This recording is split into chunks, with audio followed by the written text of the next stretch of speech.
त्रिभुज। त्रिभुज का मतलब यहाँ हमें त्रिभुज की समरूपता का अध्ययन करना है। देखिए, समरूप शब्द का अर्थ होता है समान रूप, एक जैसे रूप हो। जैसे आपने देखा होगा चूड़ियाँ होती हैं, भिन्न भिन्न साइज की आप चूड़ियाँ ले लो तो उनके रूप हमेशा कैसे रहते हैं, एक जैसे रहते हैं। चाहे उनके आकार भले ही छोटे बड़े होंगे लेकिन वो हमेशा वृत्ताकार दिखाई देती हैं।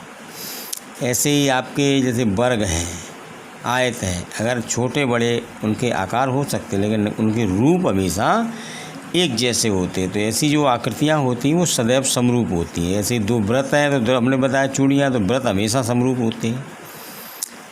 समबाहु त्रिभुज होते हैं वो भी हमेशा समरूप होते हैं। वर्ग हमेशा समरूप रहेंगे। जैसे आपने 9th में सर्वांग सम पढ़ा था, ऐसे ही यहाँ समरूपता है। बस सर्वांग समता और समरूपता में केवल एक मेन अंतर ये है कि सर्वांग सम का अर्थ होता है सभी अंग समान। समरूप में उनका अंगों का समान होना जरूरी नहीं है, केवल उनके रूप एक जैसे होने चाहिए, बस। ठीक है ना। अब देखो बहुभुज, समरूप बहुभुज में बहुभुज की देखो शुरुआत त्रिभुज से होती है। त्रिभुज, चतुर्भुज, पंचभुज, षटभुज, ये सब बहुभुज कहलाते हैं। अब बहुभुज का समरूप कब होते हैं, या तो उनके संगत कोण बराबर हों और उनकी जो संगत भुजाएं हैं की लंबाइयां हैं वो समान अनुपात में हों, समानुपाती हों।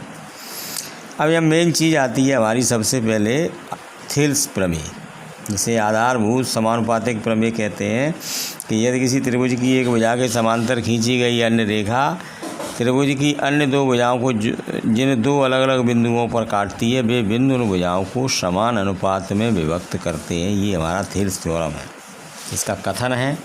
तो देखो ये दिया हुआ है, ये ट्राइंगल ABC है और इसमें DE पैरेलल है BC के, जो AB और AC को D व E पर काट रही है। हमको ये सिद्ध करना है कि AD/BD बराबर AE/EC। इसमें ये रचना ले लेते हैं, यहाँ से E से इस AB पर ये C स्लम डाल दिया EH, DC और BE को मिला दिया है ये डॉट लाइन से। ठीक है ना। अब वो आपने area of triangle ADE, AD आधार गुणा C स्लम बटे 2 ये हो गया। ऐसे एरिया ऑफ ट्राइंगल ये BD है, देखो ये इसमें बेस BD लेंगे तो आधार EH ही होगा बटे, तो दोनों का अनुपात निकाला तो AD बटे BD आ गया, इक्वेशन फर्स्ट। इसी प्रकार अगर हम यहाँ से C स्लम डालेंगे तो area of triangle ADE upon area of triangle DEC, दोनों का जो आएगा वो AE बटे EC। तो आधा सिद्ध करके दिखा देते, आधा लिख दे, इसी प्रकार सिद्ध किया जा सकता है। अब आपने 9th प्रमेय पढ़ी थी कि एक ही आधार पर समांतर रेखाओं के बीच बने त्रिभुजों के क्षेत्रफल बराबर होते हैं। तो ये देखो यहाँ ट्राइंगल BDE और DEC एक ही आधार DE पर बने हैं और ये समांतर रेखाओं के बीच बने हैं, इसलिए इनके क्षेत्रफल कैसे हो गए, बराबर हो गए। तो BDE की जगह हमने यहाँ DEC रख देंगे, इसमें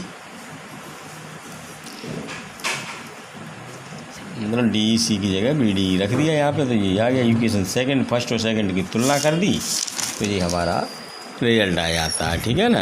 अब इस थेल्स थ्योरम के अन्य रिजल्ट भी हो सकते हैं, जैसे हमने यहाँ दोनों पक्षों में एक एक जोड़ दिया तो इसका एक नया रिजल्ट आ गया, ये रिजल्ट भी हो सकता है।